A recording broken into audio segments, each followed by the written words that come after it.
في هذا الفيديو غادي نعرفوا الحقيقه المره ديال ابتسام مرت العزاوي. كيف ما كنعرفوا بانه العزاوي كينشر فيديوهات كل نهار، وهاد الفيديوهات كيفوقوا الطاقه ديال ابتسام. هادشي علاش كل مره كنشوفوها كتوقع عليها شي حاجه خايبه. حنا في هاد الفيديو غادي نبداو من الصغر للكبير حتى نتعرفوا على كاع الحوادث اللي تعرضات ليهم ابتسام مرت العزاوي. بقاو معايا حتى الاخر حيتاش الحادثه الاخيره هي اللي كانت غتهرس فيها ابتسام. ولكن قبل ما نبداو متنساش تخلي معاك واحد لايك واشتراك للقناه الا كنت كيعجبك بحال هذا المحتوى، واهم حاجه في هادشي كامل هو انك تفعل الجرس باش دائما تكون هو الاول. وخلينا نبدا. في واحد النهار وكيف ما كباقي الايام وبعد مرور عده سنوات على الزواج ديال ابتسام بالعزاوي، وفاش يونس بدا كيكبر واحد شويه جا الوقت اللي خاص يتزاد عند العزاوي شي ولد اخر اللي غادي يبقى مع يونس في اوقات الوحده. وبطبيعه الحال جا واحد النهار اللي عرفات ابتسام باللي راسها حامل. هادشي علاش العزاوي قرر انه يديها للمستشفى باش انه يدير ليها التيست، حتى كينزل عليها واحد الخبر بحال الصاعقه واللي غادي نسمعوه كاملين من عند العزاوي.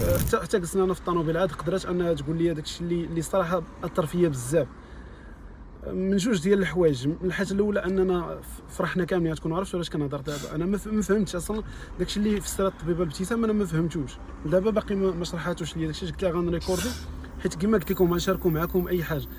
المهم هو اللي كاين واللي متاكدين منه اللي اكدته الطبيبه ان داك الحمل واش كاذب ولا ما عرفت شنو كيسميوه.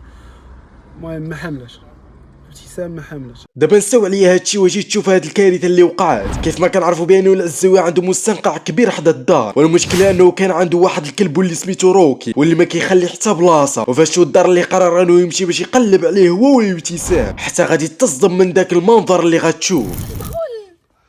خوتي بلاتي عرفتي اش غندير ابتسام؟ بلاتي ما تبكيش، صافي ابتسام صافي. انا غندخل نجبدو بعدا ياك، ما نقدرش نوريه لكم اخوتي، راه جوت.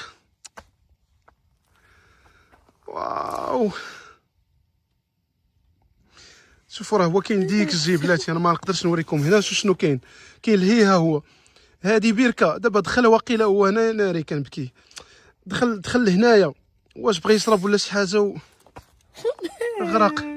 صافي ما تبكيش ابتسام. واو. ولكن الى حدوث الساعه كاع هادشي اللي وقع لابتسام كان مجرد ازمات نفسيه. ودابا جيت تشوف الكارثه العظمى وكيفاش احتكلتها ابتسام في الجسد ديالها. كيف ما كان باقي الفيديوهات العزاوي طاحت عليه واحد التمجنينه باش انه يحول الصالون ديال الدار الى ملعب كره قدم. وبعد ما قنع ابتسام باش انها تقصر معاهم كوره، جا الوقت اللي غادي يسدد هشام واحد ضربه جزاء في المرمى ديال ابتسام. ومع انتم عارفين بانه الركلات ديال هشام كيفاش تيكونوا، وتما فين كانت غتوقع الكارثه.